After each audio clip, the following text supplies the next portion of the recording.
Hi all. Okay, so there's a few people that have asked about the hand sanding jig. I'm going to be honest with you all, as you've probably seen with the last few videos.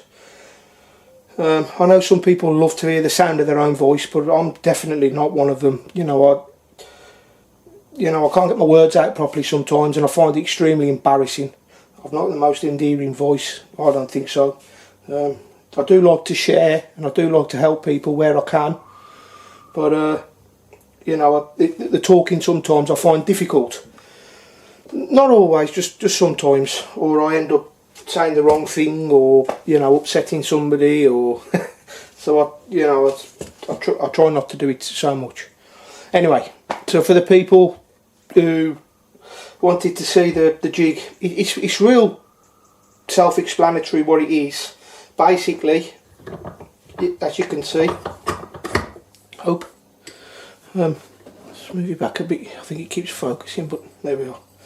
Okay, it's just a old blank that I tested, heat treat, testing, etching, took it off, re-etched it and stuff. Anyway, so as you can see, this all comes off. This adjusts your tension at the back, the little wheel, for the amount of angle you can achieve. Put this on. It's perfectly, the tolerances are very tight anyway here, but if you want to make it even more snug, you can just twist it very minimal to the side, and it's even, it's even snugger, and I designed it that way. Okay, so it allows you to put your knife, and where this shape comes in, this iron shape,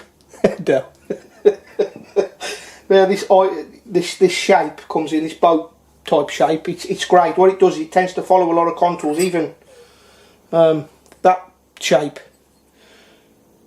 so I mean that's a recurve and tanto tip, so they're very, very awkward shapes. Most my other, I can do smaller knives on here. This was specifically designed for folders. At some point I will make a bigger version, a bit thinner, not so probably so elaborate, it's not needed for the bigger knives.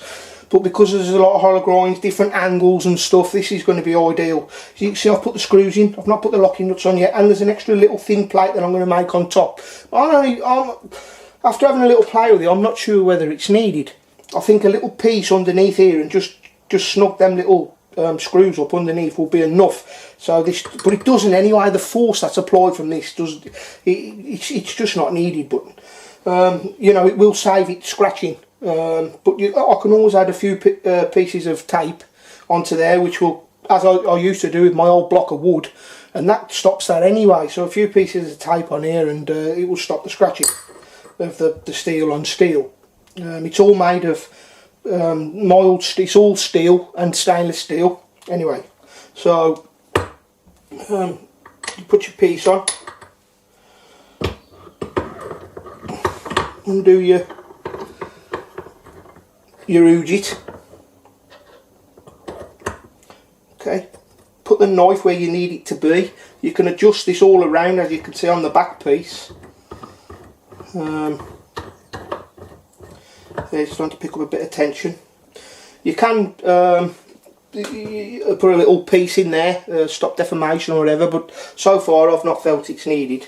Okay, so now what it's doing is, okay, let's just move it over a little. We're right on the edge now. I mean, that force, as you can see under there, it's just a normal. I've not really snugged it up. There's a little piece of leather on there that I put on as well, which will, Jesus Christ, I hope you can hear that. That's my whole workshop shaking, so it's not going anywhere. Take your sanding block and a bit of lubricant on there, which I'm not going to bother with.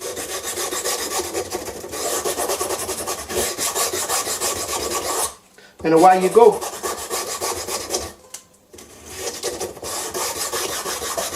This is a very, very time consuming part of any build, and something like this will, what it allows me to do, the other reason that I really wanted to do it was, you can undo this. He says okay, which then allows me to tilt it anywhere I want, which is absolutely fabulous, because I can have it down there and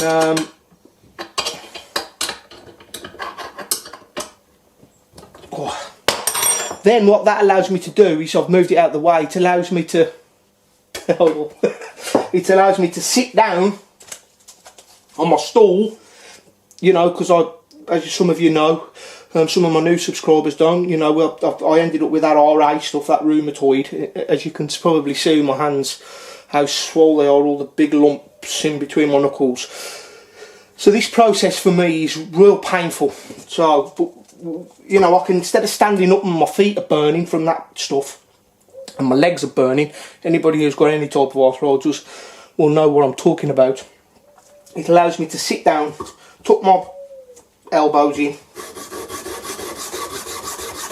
and work at any angle I want, which is that's brilliant for me. That's a game changer. It's a life changing thing for me, that. Whereas I could do it and I could adjust it my old block of wood, which, if you give me a couple of seconds, I'll show you what I've been using now for years.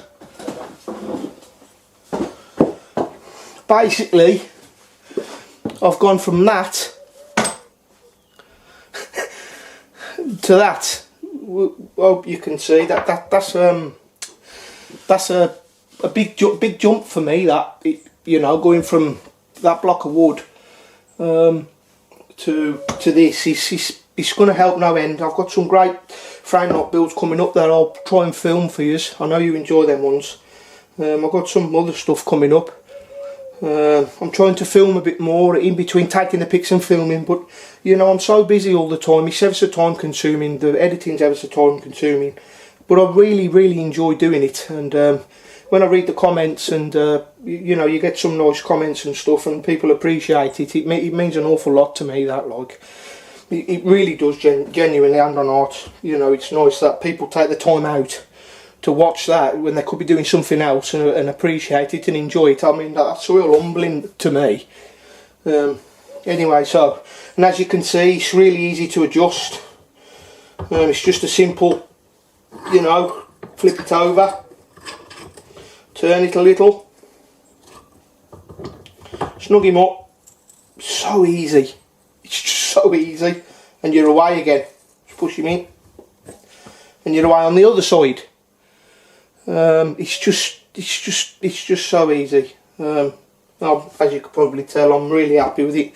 It's a great addition to the shop. I love to make my own tools, and you know, and if I'm in the mindset, if I'm going to make something, I'm going to make it well, or I'm not going to make it at all. I mean, don't get me wrong, years I've been using this now. There's nothing wrong with a block of wood. You know, it's done me no problems. In the right voice, you know, it can still be just as versatile and it still does a grand job. But this, for me, will help my hands a lot, and it will make things, and it will also be an absolute pleasure to use. You know, it's so simple, it's hardly any movement to just lock it rock solid in place. It's just a pleasure, basically, and I'll enjoy, which is a monotonous process. I will genuinely enjoy sitting down or standing up, whatever I choose on the day, depending on how I feel, in using this piece. Anyway, that's enough of me rambling on. I hope you've enjoyed the videos, and I hope that explains a little bit to people. I mean, if I want to do a little bit of adjustment on the back, I can just undo this one, twist that one up, which will give me even more clamping force, snug that one back up, and we're away again. Just needs nipping up on the bolt. I didn't really do it that tight because, you know, I'm not going to be using it right now. There we go. There we go. Now it's all snug and it's not moving anywhere. So yeah, what I think I'll do is maybe I might put a little quick release lever here maybe, but I like the fact, you know, normally with hand sanding, once it's set in the right height and how you want it, you don't tend to move anyway. Once this is set to the right angle and how I want it, like I say, for my smaller blades, like my Crafton carves and stuff like that, I'll be able to use this for that also. And I will build a bigger version for the bigger fixed blades too. I'll just do it out of thinner steel and stuff, it'll be more than adequate. And I probably won't go so mad, but knowing me, I probably will, and think of some other mad contraption on there that'll help with the bigger blades. Anyway, take care all. I'll see you on the next video, and I'll see you all soon. Take care of yourselves. Bye for now, Lee.